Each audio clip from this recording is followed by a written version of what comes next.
Hello students, कक्षा चौथी विषय हिंदी में हमने 9 लेसन कंप्लीट रीड कर लिया था। लेसन का नाम था बच्चों वैज्ञानिक लुई ब्रेल। प्रस्तुत पाठ में बताया गया है कि आवश्यकता आविष्कार की जननी होती है। बचपन में हुए हादसे के कारण लुई की आंखों की रोशनी चली गई थी, पर उसके आत्मविश्वास ने उन्हें कालांतर में महान व्यक्ति बना दिया। उनके जीवन के विषय में पढ़ें और जानें की आवश्यकता ही आविष्कार की जननी कैसे होती है। बच्चों, हमने इस लेसन में रीड किया है कि आवश्यकता आविष्कार की जननी कैसे होती है। आज करेंगे हम अभ्यास और भाषा ज्ञान। अभ्यास में सबसे पहले दिए हुए हैं निम्नलिखित प्रश्नों के उत्तर दीजिए। क्या दिया हुआ है? लुई ब्रेल कौन थे? उत्तर क्या आएगा? लुई ब्रेल लिपि के आविष्कारक थे। किस पादरी ने लुई को अपना लिया? कुप्रे में स्थित एक चर्च के पादरी जैकेब्स ने लुई ब्रेल को अपना लिया। कहाँ के अंध विद्यालय में लुई को प्रवेश मिला? पेरिस के अंध विद्यालय में लुई को प्रवेश मिला। सही उत्तर के सामने टिक लगाइए। लुई ब्रेल का जन्म कब हुआ था? 4 फरवरी 1819 को, 4 जनवरी 1809 को, 4 अप्रैल 1809 को। तो कब हुआ था? 4 जनवरी 1809 को। लुई ब्रेल का जन्म कहाँ हुआ था? पेरिस में, फ्रांस में, पेरिस के एक गांव कुप्रे में। तो कहाँ हुआ था? पेरिस के एक गांव कुप्रे में। गै दिया हुआ, लुई ने किस लिपि का आविष्कार किया? देवनागरी, फारसी, ब्रेल। तो किसका क्या था? ब्रेल।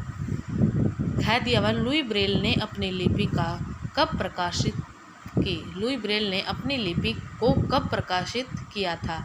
1729 में, 1859 में, 1829 में। कब किया? 1829 में। आगे दिए हुए हैं बच्चों आपके ये प्रश्न उत्तर। प्रश्न उत्तर राइट करने से पहले बच्चों आपने ये रो लगानी है। प्रश्न नंबर 1 दिया हुआ है, लुई किस रूप में लोकप्रिय हुए? ब्रेल। उत्तर क्या आएगा? ब्रेल लिपि का आविष्कार करने वाले लुई ब्रेल नेत्रहीन के मसीहा के रूप में लोकप्रिय हुए। प्रश्न नंबर 2 दिया हुआ है, लुई ब्रेल को अपनी मंजिल कब दिखाई देने लगी? उत्तर क्या आएगा? लुई ब्रेल ने जब सुना कि चर्च बारबियर नामक फ्रांसीसी सज्जन एक ऐसी लिपि तैयार कर रहे हैं जिससे रात के अंधेरे में सैनिक संदेश पढ़ सकते हैं, तब उन्हें अपनी मंजिल दिखाई देने लगी। प्रश्न नंबर 3 दिया हुआ है 3, लुई के पिता हमेशा लुई से क्या कहते थे? उत्तर क्या है? लुई के पिता हमेशा कहते थे कि तुम जन्म से अंधे नहीं हो, इसलिए कभी निराश मत होना। अब तुम उनके लिए कुछ करना जो जन्म से अंधे हैं। प्रश्न नंबर 4 दिया हुआ है, लुई ब्रेल का आज भी सारी दुनिया आदर क्यों करती है?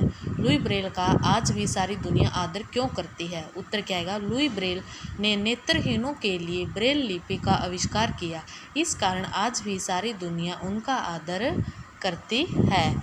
आगे दिए हुए बच्चों 3, नीचे दिए गए वाक्यों को पूरा कीजिए। जैसे कह दिया, संसार का प्रत्येक नेत्रहीन व्यक्ति ब्रेल लिपि का आविष्कार करने वाले लुई को अपना मसीहा मानता है। कह दिया हुआ है, चीख सुनकर सिमोन ब्रेल और उनकी पत्नी वहां पहुंचे, पर तब तक लुई की आंखों में गहरा घाव हो चुका था। कह दिया हुआ है, अब तो लुई के मन में नई लिपि बनाने की धुन सवार हो गई। कह दिया हुआ है, नेत्रहीनों के लिए लिपि के आविष्कार को लुई ने अपने जीवन का मिशन ही बना लिया था। आगे दिए गए पाठ्यांश को ध्यानपूर्वक पढ़कर पूछे गए प्रश्नों के उत्तर दीजिए। यानी जो हमारा ये पाठ्यांश दिया हुआ है, इसको रीड करने के बाद हमने इन प्रश्नों के उत्तर देने हैं। बच्चों, आप इसको अच्छे से एक बार रीड कर लेना। जैसे कह दिया हुआ है, लुई के मन में किसकी धुन सवार हो गई? उत्तर क्या आएगा? लुई के मन में नई लिपि बनाने की धुन सवार हो गई। कह दिया, लुई किस प्रकार की लिपि बनाना चाहते थे? उत्तर क्या आएगा? लुई इस प्रकार की लिपि बनाना चाहता था ताकि नेत्रहीनों को पढ़ने में कठिनाई न हो। आगे प्रस्तुत पाठ्यांश में किस लिपि के बारे में बात हो रही है? प्रस्तुत पाठ में ब्रेल लिपि के बारे में बात हो रही है। कह दिया वह सारी दुनिया सोती थी तो लुई क्या करते थे। लुई ब्रेल मोटे कागज पर बिंदु बनाकर अक्षर रचना करने का प्रयास करते रहते थे। लुई द्वारा बनाई गई लिपि का संबोधित रूप कब दुनिया के सामने आया। लुई द्वारा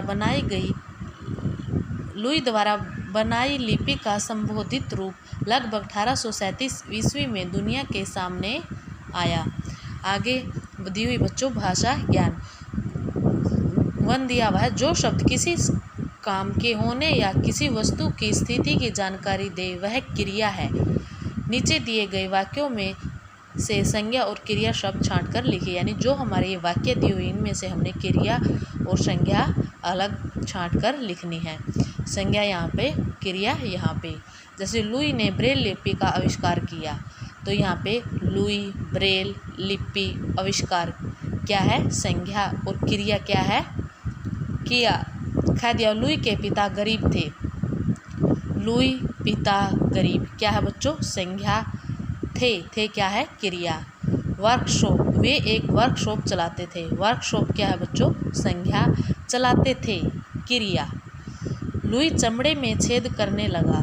लुई और चमड़े क्या है, संज्ञा। छेद करने लगा क्या है, क्रिया। आगे 2 दिया हुआ बॉक्स में उचित कारक चिन्ह छांटकर वाक्य पूरे कीजिए, यानी जो हमारे इस बॉक्स के अंदर उचित कारक दिए हुए हैं ये हमने यहाँ पे राइट करने हैं। जैसे कह दिया दोनों एक दूसरे के प्राय हैं, क्या आएगा, के। आँखों में गहरा घाव हो गया, क्या है, क्या आएगा, में। गहरा घाव हो गया। वह गांव से दूर चला गया। वह गांव से क्या आएगा, से दूर चला गया। लुई एक गरीब परिवार का लड़का था, क्या आएगा, का। उचित सर्वनाम शब्द चुनकर वाक्य पूरे कीजिए। जब वे काम करते तो नन्हा लुई उनके पास खेलते खेलते आ जाता, तो क्या आएगा, वे। जब वे काम करते तो नन्हा लुई उनके पास खेलते खेलते आ जाता। कह दिया वहाँ वे घोड़े की जीन और लगाम बनाते थे, क्या आएगा, वे। पर वह औजार को संभाल न सका, क्या आएगा, वह औजार को संभाल न सका। उसके माता पिता उसे लेकर पेरिस गए, क्या आएगा, उसे। प्रत्येक संज्ञा शब्द के साथ उचित विशेषण शब्द जोड़िए, यानी जो ये हमारी संज्ञा दी हुई है विशेषण कहाँ से छांटना हमने, यहाँ से। जैसे व्यक्ति क्या आएगा, महान व्यक्ति। लुई चंचल लुई। घाव गहरा गाँव। महिला वृद्ध महिला। लिपि नई लिपि। कागज़ मोटा कागज़। बच्चों ये एक्सरसाइज आपने अपनी बुक में फिल करनी है और प्रश्न उत्तर आपने अपनी फेयर नोटबुक में राइट भी करने हैं और लर्न भी करने हैं। Thank you.